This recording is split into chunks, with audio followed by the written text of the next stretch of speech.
बात लगी मनोज जी की कि उन्होंने कहा सुई से लेकर सैटेलाइट तक, रुई से लेकर रॉकेट तक पहुंचे। बिल्कुल। यानी कि ये जो उपलब्धि है ये कोई छोटी मोटी उपलब्धि नहीं है। अस्सलाम वालेकुम, नमस्ते, सत श्री अकाल। कैसे हैं आप लोग? उम्मीद करती हूँ ठीक होंगे, खुश होंगे। मैं हूँ हज़ीका अली और मेरे साथ हैं तारिक नियाजी। अस्सलाम वालेकुम, नमस्ते, सत श्री अकाल। उम्मीद करता हूँ ठीक होंगे, खुश होंगे। दोस्तों जा रहे हैं, खुश रहें, माँ बाप का ख्याल करें, क्योंकि माँ बाप है तो सब कुछ है। आज की हमारी वीडियो है मनोज मुंतशिर से रिलेटेड। सो स्टार्ट करते हैं अपनी वीडियो को। Let's start. ओके गाइस, तो वीडियो का टाइटल है शताब्दी संकल्प independence day special Manoj Muntashir live latest. So start करते हैं। दुनिया वालों, जितना जोर है लगाओ, हम हिंदुस्तानियों को रोक के दिखाओ। हम 75 साल पहले नहीं रुके, जब मिट्टी में रेंग रहे थे, घुटनों पर घिसट रहे थे।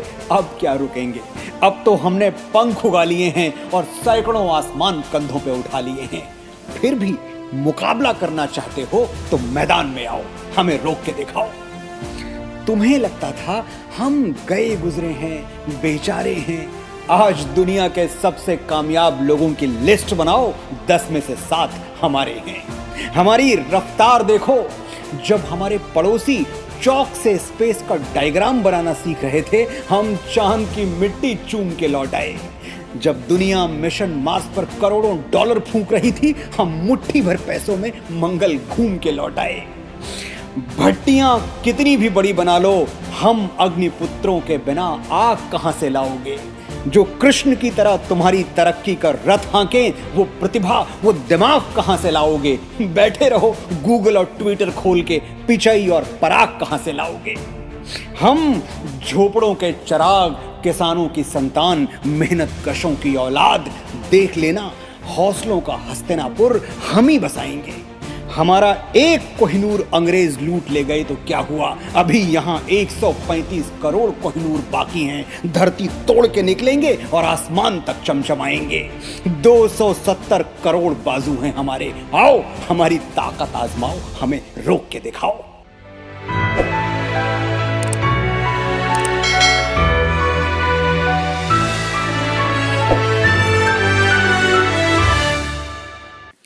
नमस्कार, मैं हूं मनोज मुंतशिर। आप सभी को आजादी के अमृत महोत्सव की बहुत बहुत शुभकामनाएं। आज हम जो कुछ भी हैं, अपने बीते हुए कल का परिणाम है। कल हम जो कुछ भी होंगे, आज का परिणाम होंगे। आज बढ़ाया हुआ हमारा हर एक कदम, लिया हुआ हर एक निर्णय ये निर्धारित करता है कि कल हमारी दिशा और दशा क्या होगी। आज जब हम अपनी स्वाधीनता का 75वां महापर्व आयोजित कर रहे हैं, आज़ादी का अमृत महोत्सव मना रहे हैं, तब हमारे लिए यह अनिवार्य हो जाता है कि हम 75 सालों के अपने इतिहास से सीख लें और अपनी आंखों में आज़ादी के 100वें साल का एक खाका खींच लें। ये शताब्दी संकल्प की घड़ी है। हमें आज ही ये तय करना होगा कि अगले 25 साल के अमृत काल में हम कैसा भारत बनाना चाहते हैं। 15 अगस्त 2047 को आज़ादी का शताब्दी समारोह मनाते हुए हम अपने देश को किस स्वरूप में देखना चाहते हैं।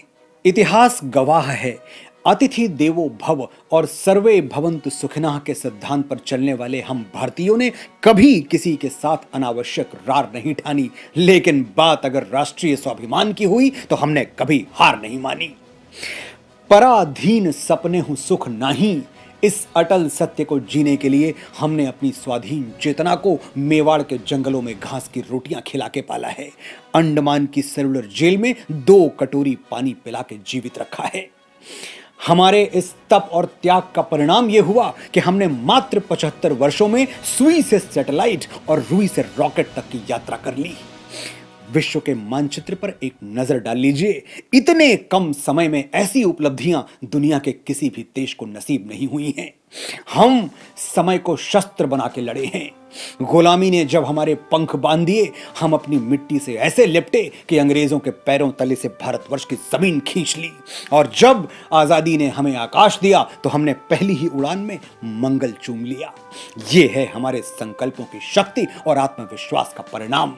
दुनिया में हम अकेले हैं जिन्होंने सीमित संसाधनों के बावजूद इन 75 सालों में इतराने लायक उपलब्धियां अर्जित की हैं। हमें अपनी उपलब्धियों पर आकाश भर अभिमान है, लेकिन ये सिर्फ हमारी आरंभिक उड़ान है। इस अमृत काल के लिए हमारा एक ही संकल्प होना चाहिए, एक ही व्रत होना चाहिए कि हम राष्ट्र हित के लिए समर्पित हो जाएं और ये सोचने के बजाय कि देश ने हमें क्या दिया, हम ये सोचें कि हमने देश को क्या दिया। हम अपने सत्कर्मों के बल पर भारतवर्ष को फिर से परम समृद्ध बनाएं और एक ऐसी व्यवस्था की स्थापना करें जहां व्यक्ति के लिए राष्ट्र प्रथम हो और राष्ट्र के लिए व्यक्ति प्रथम हो। हम भारतवर्ष को एक ऐसा स्वर्ण समाज बनाएं जो अपने नायकों का अनुकरण करे, अपने अतीत की गलतियों से सीखे, ज्ञान दीप की तरह जले और राम राज्य के आदर्शों पर चले। क्या है राम राज्य? पूज्य गोस्वामी तुलसीदास जी कहते हैं, बयर न कर काहू सन कोई, राम प्रताप विषमता खोई। दैहिक दैविक भौतिक तापा, राम राज नहीं काहू ही व्यापा। अल्प मृत्यु नहीं कौनी पीरा, सब सुंदर सब बिरुज शरीरा। नहीं दरिद्र को दुखी न दीना, नहीं को अबुध न लक्षण हीना। फूल ही फरही सदा तरु कानन, रहा ही एक संग गज पंचानन। कोई किसी के लिए गैर ना हो, किसी का किसी से बैर ना हो। कहीं दुख ना हो, भूख ना हो, लाचारी ना हो, बीमारी ना हो। पेड़ों में फल और पौधों में फूल आए, सब मिलजुल कर जिए, सब खुल के जिए। गुजरो जो बाग से तो दुआ मांगते चलो, जिसमें खिले हैं फूल वो डाली हरी रहे। अमृत काल के बाद जब हम अपनी आज़ादी की 100वीं वर्षगांठ मनाएं, हमारा भारतवर्ष भी राम राज्य की तरह खुशहाल हो चुका हो, बेमिसाल हो चुका हो। हमें इस कालखंड में एक ऐसा भारत बनाना है जहां हर चूल्हे में आग और हर चौखट पर चिराग हो, हर चेहरे पर मुस्कान हो, हर आस्था का सम्मान हो। हमें यह भी सुनिश्चित करना है कि हमारे समाज में स्त्री और पुरुष के बीच कोई सामाजिक भेद न रहे, जिससे इस माटी पर फिर से गार्गी, घोषा, अपाला और महर्षि याज्ञवल्क्य जैसे राष्ट्र रत्न जन्म ले सके। अगले 25 सालों में हमें यह तय करना है कि हम माता सरस्वती की हर एक संतान को कलम और कागज प्रदान कर सकें, जिससे हमारे भारतवर्ष को 100% साक्षर बनाया जा सके। हम भगवान धन्वंतरी के सभी बेटे और बेटियों को समुचित इलाज उपलब्ध करा सकें, ताकि हम भारतवासी आयुष्मान हों, चिरंजीवी हों। हमें अपनी प्रतिभा के सूर्य को वो आकाश देना है जिसकी उजली चमक से हम विदेशियों द्वारा लूटे गए अपने सोने को गोल्ड मेडल के रूप में फिर से देश वापस ला सकें। हमें इसी अमृत काल में वो प्रयास करने होंगे जिससे हम अपने देश को अपने स्वर्णिम अतीत की तरह विज्ञान, तकनीक, कला, साहित्य, संगीत और चिकित्सा का हब बना सकें। हमें महाराणा प्रताप और छत्रपति शिवाजी महाराज के इस भारतवर्ष को सैन्य शक्ति का वो शिखर प्रदान करना है कि 100 वर्षों के स्वतंत्र भारत को भेदने के लिए दुश्मन की शमशीरों को 100 बार सोचना पड़े। आज 15 अगस्त 2022 को हम सौगंध लेते हैं कि 15 अगस्त 2047 तक भारत को सर्वगुण संपन्न बना के रहेंगे। मेरे साथियों, आह्वान करता हूं मैं आपका, आइए हम और आप मिलके शताब्दी संकल्प की इबारत लिखें, आशाओं के आकाश पर अपने खून और पसीने से भारत लिखें। जय हिंद, जय हिंदी, जय भारत, जय भारती।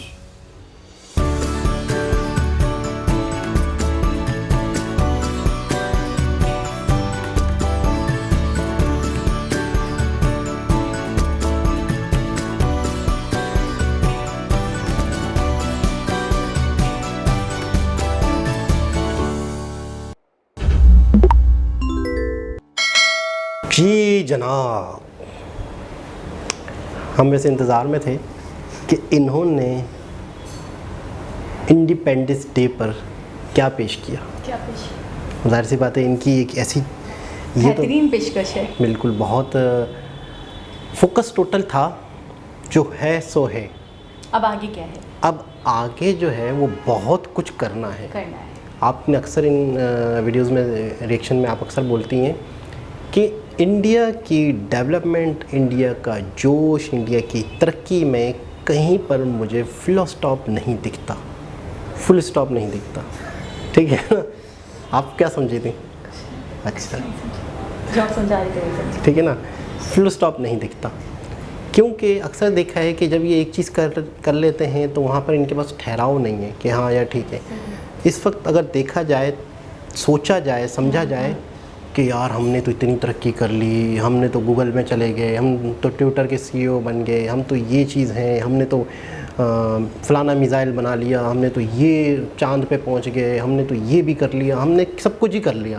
हम दुनिया के मुकाबले में बराबर के चल रहे हैं, बल्कि बहुत सारी फील्ड्स में तो उनसे आगे चल रहे हैं। ठीक है, लेकिन ये हमारा अंत नहीं है।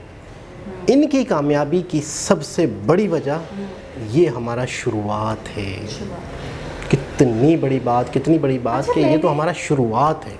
मैंने एक चीज़ जो नोटिस की है वो ये की है, और शायद इनकी प्रोग्रेस की और इनकी सक्सेस की, मुझे लगता है यही सबसे बड़ी वजह है कि एक टारगेट को फिक्स करते हैं, उस टारगेट को सेट करने के बाद उस टारगेट तक पहुंचते हैं, उस टारगेट पे पहुंचने के बाद नेक्स्ट टारगेट को सेट करते हैं कि जी अभी इन्होंने जैसे कि मेक इन इंडिया वगैरह था कि हमें ये करना है, वंदे भारत हमने देखा, इतनी सारी ट्रेन्स देखी हमने, इतना सारा सैटेलाइट के हवाले से, स्पेस के हवाले से बहुत सारे प्रोग्राम देखे, अंडर वाटर, सी वाटर, सब कुछ बहुत सारे प्रोजेक्ट्स देख लिए, हाइपरलूप वगैरह, बुलेट ट्रेन, बहुत सारी चीज़ें आ गई जो बहुत नित नई थी। मेरे लिए तो बहुत नित नई थी, मैंने इससे पहले नहीं देखी थी। ठीक है जी, अब ये भी कर लिया, स्पेस में भी कर लिया, अंडर वाटर भी कर लिया, मेट्रो भी कर लिया, इंफ्रास्ट्रक्चर भी कर लिया, चिनाब ब्रिज भी हो गया, अब आगे क्या?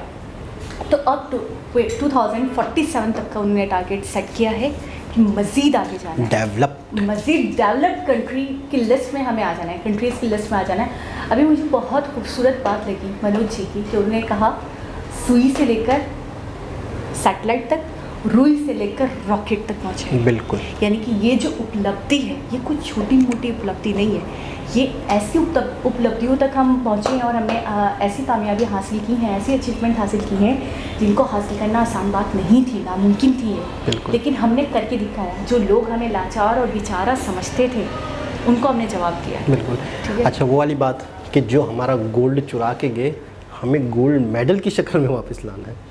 गोल्ड मेडल की कोहिनूर वाली बात कि कोहिनूर आपने चुरा लिया, लेकिन 135 करोड़ कोहिनूर है हमारे पास। अच्छा, इनकी स्पीच, इनकी बात, इनकी पोइट्री, इनके शब्द सुन के मैं कहता हूँ लोगों के अंदर बहुत ही ज़्यादा जज्बा पैदा होता होगा। और बहुत लोग मतलब तकरीबन ही जो लोग, तो मैं कहूँगा तो गलत हो जाएगा कि जो लोग मुल्क से मोहब्बत करते हैं, ये तो गलत ही हो जाएगा। तकरीबन इंडियंस मैं समझता हूँ कि मनोज मुंतशिर जी से बहुत प्यार करते होंगे, क्योंकि इनका जो जज्बा है, इनकी जो अपने कंट्री से, अपनी मट्टी से, अपने उससे प्यार है, वो एक मतलब वाकई एक काबिले रश्क बात है। और दूसरी बात ये है कि बहुत सारे लोग तो इनसे इंस्पायर्ड भी होंगे, बहुत सारे लोग इनको फॉलो करते हैं कि जिस तरीके से ये बात करते हैं, जिस तरीके से ये लफ्ज़ों का चुनाव करते हैं, अपने आप में बहुत खूबसूरत है। और ये जो इनका टैलेंट है, एक्सप्रेशन के साथ, जज्बे के साथ, टैलेंट है इनका, बोलना भी टैलेंट है, हर कोई नहीं बोल पाता है, आपको बेहतर पता है। तो ये जो बोलने का टैलेंट है ना, ये हर किसी को नहीं मिलता, ये कुछ चंद लोग होते हैं, गिने चुने। अच्छा, बोलने का टैलेंट एक अलग चीज़, बोलना किसी पे असर करे, ये एक असल चीज़ है कि यार इनका बोलना, मिठास, इनके। लेकिन बोलने का टैलेंट का मतलब ये होता है, एक तो आप अपनी बात को दूसरा इंसान है दिमाग तक पहुंचा सकते, दिल तक, दिमाग तक, सोच।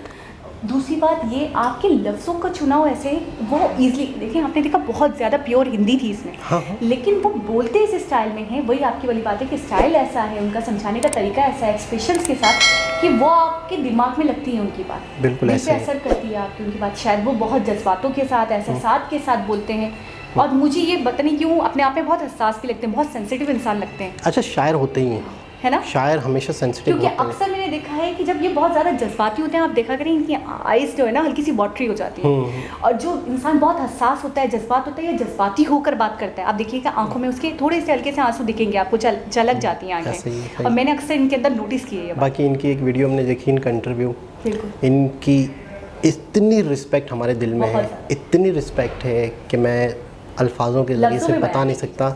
अगर किसी ने वीडियो नहीं देखी तो वो देखिएगा। उसके बाद मैं कहता हूँ बहुत महान इंसान है, बहुत स्ट्रगल की इन्होंने, आज इनके पास ये जो ओहदा है, आज इनकी इज़्ज़त है, आज इनकी रिस्पेक्ट है, उसके पीछे इनकी बहुत मेहनत है, बहुत स्ट्रगल है, डिज़र्व करते हैं। तो बहुत अच्छा लगा, बहुत ही ज़बरदस्त वीडियो थी। दोबारा किसी और के साथ आपसे मुलाकात होगी, जब तक के लिए अल्लाह हाफ़िज़।